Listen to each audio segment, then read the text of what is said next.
جو 70 اور اس سے زائد کا جو لفظ استعمال کیا گیا ہے، 70 سے زائد شاخیں، یہاں پر ایمان کی شاخوں کی کثرت کو بتلانا ہے۔ جس طریقے سے ہمارے اردو زبان میں بھی محاورہ ہے، اگر ہم کسی بات کو ہم بار بار زیادہ کہتے ہیں تو سامنے والے سے ہم کہتے ہیں کہ میں نے تم کو یہ بات 100 مرتبہ میں نے تم سے کہہ دی ہے، تو مطلب ہرگز یہ نہیں ہوتا کہ اس نے 100 مرتبہ وہ بات کو کہی ہے، بلکہ مطلب یہ ہوتا ہے کہ کئی مرتبہ کثرت کے ساتھ اس نے اس کے سامنے وہ بات کہی ہے۔ تو اس طریقے سے 70 کا یہ جو عدد ہے عربی زبان میں کثرت کو بتلانے کے لیے آتا ہے۔ پھر اس کے بعد بتلایا گیا وَأَدْنَاهَا إِمَاطَةُ الْأَعْدَاءِ عَنِ الطَّرِيقِ، اور ایمان کی جو سب سے کم ترین شاخ ہے، جو سب سے کمتر شاخ ہے، وہ ہے راستے سے تکلیف دہ چیز کو ہٹانا۔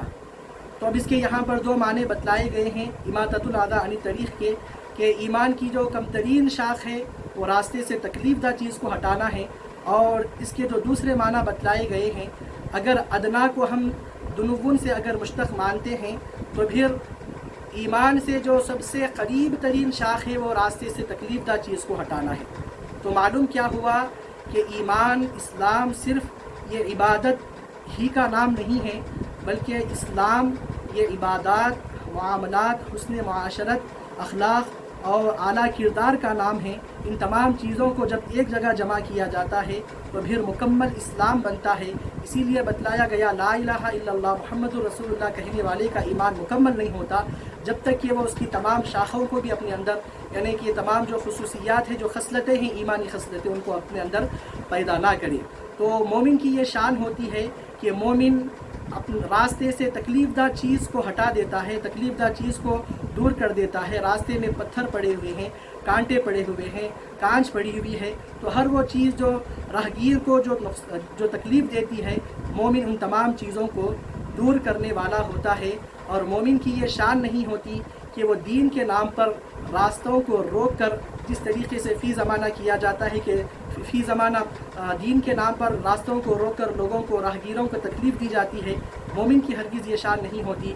بلکہ عہد رسالت میں آپ صلی اللہ علیہ وسلم میں جو یہود و نصارہ مشرکین تھے، کسی راستے سے کسی مسلمان کا گزر ہوا ہے یا نہیں ہے، اس کو پہچاننا اگر ہوتا تو پھر دیکھتے کہ راستے میں اگر کوئی بھی تکلیف دہ چیز اگر نہیں پائی جاتی تو وہ اس بات کی گواہی دیتے کہ اس راستے سے مسلمان کا گزر ہوا ہے۔ تو معلوم ہوا کہ مسلمان اپنے ہاتھ اور کسی بھی عضو سے کسی دوسرے لوگوں کو تکلیف نہیں دیتا۔ پھر اس کے بعد آگے بتلایا گیا کہ والحیاء شعبۃ من الایمان، حیا یہ بھی ایمان ہی کا ایک جز ہے۔ اب حیا کس کو کہا جاتا ہے؟ حیا کے دو معنی یہاں پر بتلائے گئے ہیں۔ حیا دو قسم کی ہوتی ہے، ایک حیا نفسانی ہوتی ہے اور ایک حیا ایمانی ہوتی ہے۔ اب یہاں حیا ایمانی کو ہم کو سمجھنا ہے۔ حیا ایمانی کس چیز کو کہا جاتا ہے؟ تو حافظ ابن حجر اسقلانی رحمہ اللہ آپ یہ لکھتے ہیں کہ انسان جب کسی کام کو کرنے کا ارادہ کرتا ہے اور اس کام کو کرنے سے اس پر یہ خوف طاری ہو کہ اس کام کو کرنے سے اس پر ملامت کی جائے گی، اس کو برا سمجھا جائے گا اس کام کو کرنے سے، اور اس کے اندر اس کام کو کرنے سے ایک گھٹن، ایک بے چینی کی کیفیت جو محسوس ہوتی ہے، تو پھر اسی کیفیت کا نام حیا ہے۔ اسی کیفیت کو حیا کہا جاتا ہے۔ اور شرعی طور پر حیا کا معنی یہ بتلایا گیا ہے کہ ایک مومن، ایک مسلمان اپنے آپ کو گناہوں سے اور اللہ کی نافرمانی کرنے سے اپنے آپ کو ابھارے، اور حقدار کی حق میں تقصیر کرنے سے، کمی کرنے سے اپنے آپ کو روکے رکھے۔ اس چیز کا نام حیا بتلایا گیا ہے۔ تو مطلب یہ کہ حقدار کی حق میں تقصیر، کمی کرنے سے اسلام روکتا ہے۔ تو گویا حقوق کی بھی دو قسمیں بتلائی گئی ہیں، ایک حقوق اللہ ہوتا ہے، ایک حقوق العباد ہوتا ہے۔ تو بندہ مومن جو ہوتا ہے وہ اللہ کے حقوق کو بھی ادا کرتا ہے اور بندوں کے حقوق کو بھی ادا کرتا ہے۔ تو معلوم ہوا کہ انسان کے اندر جب کسی برے کام کو کرتے وقت جو بے چینی اور جو جھجک اس کے اندر پیدا ہوتی ہے، تو اس بے چینی اور اسی جھجک کو جو ہے سنا حیا کہا جاتا ہے۔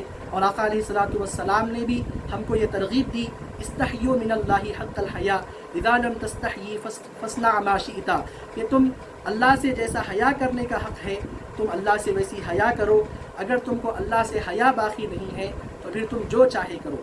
تو حیا کا عام طور پر ہمارے ذہنوں میں جو معنی آتا ہے عریانیت سے، بد اخلاقی سے، بد کرداری سے اپنے آپ کو محفوظ رکھنا، اس چیز کا معنی و مفہوم ہمارے ذہنوں میں بیٹھا ہے حیا کو لے کر، لیکن حیا کے بہت زیادہ وسیع مفہوم اس دین اسلام میں بتایا گیا ہے۔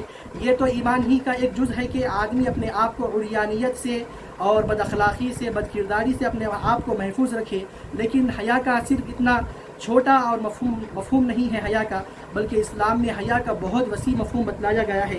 آقا علیہ الصلوۃ والسلام نے اور ایک حدیث پاک میں صحابہ کرام رضوان اللہ عنہم اجمعین کو یہ فرمایا کہ تم اللہ سے جیسا اس سے حیا کرنے کا حق ہے، تم اللہ سے ویسی حیا کرو۔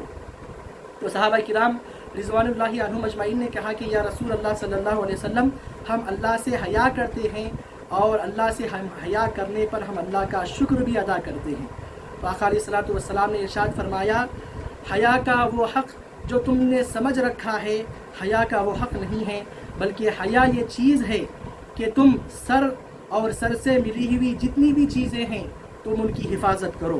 اور اسی طریقے سے بتلایا پیٹ اور پیٹ کے اندر پیٹ سے ملی ہوئی جتنی بھی چیزیں ہیں تم ان تمام چیزوں کی حفاظت کرو، اور موت کو تم کثرت سے یاد کرو، اور دنیا کو تم ترک کر دو، آخرت کو تم ترجیح دو۔ اگر جس کسی کے اندر بھی یہ تمام چیزیں آ جائیں گی تو سمجھ لینا کہ اس کے اندر حیا پیدا ہوئی ہے۔ تو معلوم یہ ہوا کہ سر اور اس کے ساتھ ملی ہوئی چیزیں اس کی حفاظت کرنا، اور پیٹ اور اس کے ساتھ ملی ہوئی چیزیں اس کی حفاظت کرنا، تو معلوم ہوا آنکھ کے ذریعے، کان کے ذریعے، زبان کے ذریعے، اپنی شرمگاہ کے ذریعے، الغرض انسانی جسم کے جتنے بھی اعضاء ہیں ان تمام اعضاء کو گناہوں سے محفوظ رکھنا، گناہوں سے بچائے رکھنا، یہ حیا کا معنی و مفہوم ہے۔ اسی لیے آقا علیہ الصلوۃ والسلام نے غور کرنے کی بات ہے، جب حیا کی بات آئی تو آقا علیہ الصلوۃ والسلام نے حیا کو عمل سے نہیں جوڑا، الحیاء من اعمال الاسلام نہیں کہا، بلکہ فرمایا الحیاء من الایمان، بلکہ فرمایا کہ حیا یہ ایمان کا جز ہے۔ تو اس سے ہم کو حیا کا اندازہ ہوتا ہے، اور حیا کا اندازہ، حیا کی کیا اہمیت ہے دین اسلام میں، اس بات سے بھی ہم کو اندازہ ہوتا ہے۔ آقا علیہ الصلوۃ والسلام نے افضل کا ذکر کیا اور ادنا کا ذکر کیا، درمیان کی چیزوں کو بیان نہیں کیا، بلکہ درمیانی چیزوں میں صرف حیا کا ذکر کیا۔ تو اس سے ہم کو حیا کی اہمیت کا اندازہ ہوتا ہے۔ اسی لیے آقا علیہ الصلوۃ والسلام نے فرمایا الحیاء خیر کلہ، کہ حیا یہ سراسر خیر ہی ہوتا ہے۔ جہاں حیا ہوتی ہے وہیں ایمان ہوتا ہے، اور جہاں حیا نہیں ہوتی وہاں ایمان نہیں ہوتا۔ تو یہ چند ضروری الفاظ و کلمات حیا کے متعلق اور اس حدیث پاک کے متعلق ضروری باتیں آپ کے گوشے گزار کی گئی۔ آخر میں اللہ کی بارگاہ میں دعا ہے کہ مولا کریم ہم کو اللہ سے جیسا حیا کرنے کا حق ہے اس طریقے سے ہم کو اللہ سے حیا کرنے کی توفیق عطا فرمائے، اور ایمان کامل ہم کو عطا فرمائے۔ آمین وما علینا الا البلاغ۔